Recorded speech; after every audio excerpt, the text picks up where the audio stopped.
tried and you succeeded. Now we are going to shift to the section affectionately known as table topics. Since there are no guests here, we're going to ask Aleks White to come up. And when Aleks arrives at the podium, I will tell you what he has to say about feeling alive. Living in gratitude, something I'm not often good at, helps me feel alive. Well, here's to good luck. Your first table topics. Please welcome Alexander White. Thank you.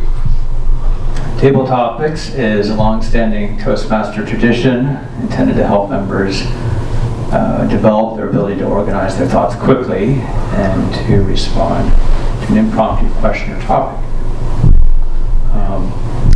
I liked what Arthur Fox said a couple weeks ago, that Table Topics is often less about accuracy and more about presentation. As we've heard today, feeling alive means lots of different things to each of us here, to different people. We've heard from Rob that feeling alive can be engaging in something that is vivacious or some activity, being dramatic. It could also mean being mindful, quiet, appreciating beauty in our surroundings. We heard from Lindsay that nature helps her to feel alive. From Sandeep, that relationships and doing something that gives a sense of accomplishment.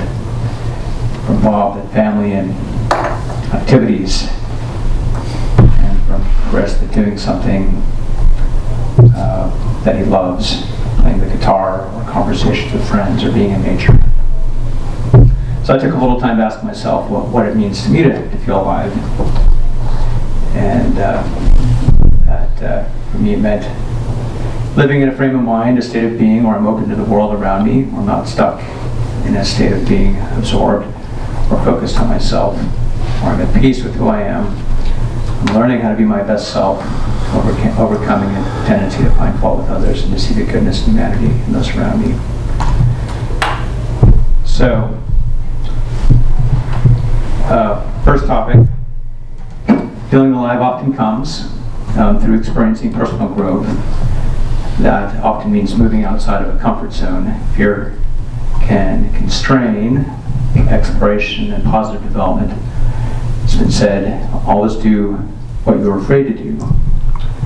I'd like to invite Richard to come up and tell us about an experience where you've grown because of something, where you felt alive because of doing something that you're afraid to do.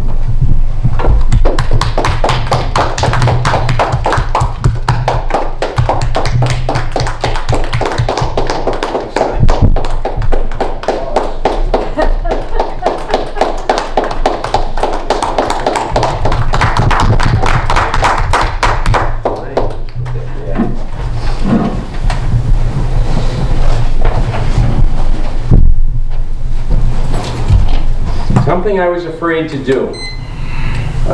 That could take a whole year. But I remember when I first started in the sales business, because sales was my third career, one of the things that I was encouraged to do was to telephone prospect.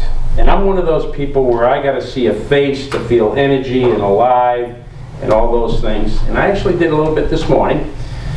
Ran into some technical problems. But I remember that first year of doing some telephone prospecting, cold calling as they call it.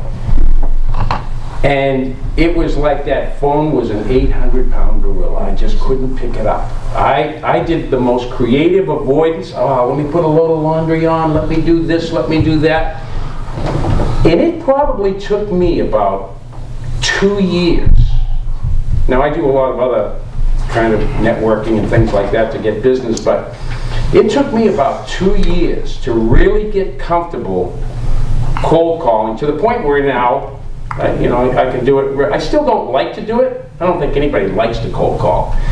But I can say I do it, and I do a decent job. And the reason why I did is because the first time you have to know what to say. So I had to practice scripts to the point where they seemed natural. And then you have to say it in such a way that, you know, you have exude confidence. So that for me was probably my biggest challenge, was cold calling. And fortunately I can say, it's like anything, whether you're good at it or not, golf or whatever, if you do it long enough and you practice long enough, you'll get good at it. Thank you. Thank you, Richard. Doing something hard is another way that we identify ourselves or feel alive. It builds confidence and bring a sense of that we are living life to its fullest. As Sandeep had said, that accomplishments can help us to feel alive. So I'd like to invite Jane to come up and tell us about something difficult or challenging you accomplished that stretched you and helped you to feel alive.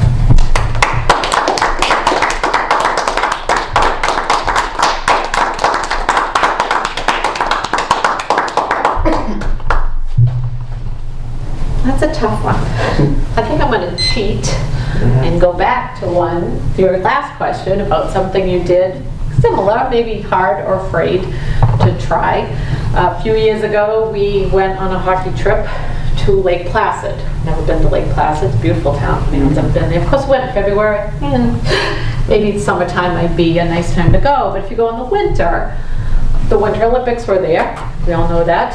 You can see the venues that they used for these Olympics. So a couple of things we did that was like, make you feel alive. We climbed up to the ski jump to go to the top of that to see what that's like. Now, we didn't jump off it clearly, but we went up and it's like, long way down, I'm all set, not going to do that. Quite a view. But the other thing that we did, my daughter wanted to try, was the bobsled.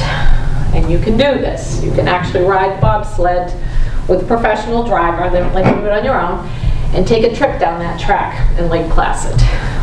Little apprehensive about getting on this ice-covered thing and heading down this track with all the twists and turns. But my daughter wanted to do it, so in we get. If you ever have a chance to do this, I could not recommend it more highly. Talk about vivify. I laughed the entire way down that track. It was amazing. You go, certainly don't go as fast as they do in the regular run, but probably 40 miles an hour, and you're taking these turns. It was the most amazing thing I've ever done. Couldn't encourage you more. Was originally afraid to try it, but couldn't be happier that we went above and beyond and gave that a shot. There you go. Thank you, Jane. How are we doing for time? Generally, we go to 12:42. You have time for one more. Okay. We live in a society that often celebrates self-achievement, self-care, self-help. While it's important to have healthy esteem for oneself, sometimes discovering oneself and feeling more alive comes only as we forget ourselves or lose ourselves in the service of others. I'd like to invite Brendan to come up and tell us about an experience where you felt more alive by doing something for someone else. Why didn't you give me a harder question? That was not a joke. Because the last two would have been more difficult for me, but you didn't give them to me. So thank you, interviewer, because this is you know what Talk Talks is really for. It's where I practice for interviews, but you get caught off guard and you say, I don't know how to answer that question. I don't have experience with that. But this one is in my right down Broadway. So yeah, helping others. So I work at a hospital. There can't be anything more helpful to others than working in a hospital. I actually was volunteering in college in my early 20s, and I've always had this sense of community to bring myself into a community and extend myself. I think it comes from when I was in school in my teenage years, and I was in the Boy Scouts, and it's interesting what Boy Scouts has for you when you start it, and then what you get when you come out of it, because they have all the badges and all these other things, but just the sheer amount of time and years and activities to collecting food for people and building. We sometimes do help with Habitat for Humanity, but I've gone from volunteering at a hospital to now I have a job at a hospital, and I think it's in my best use of myself.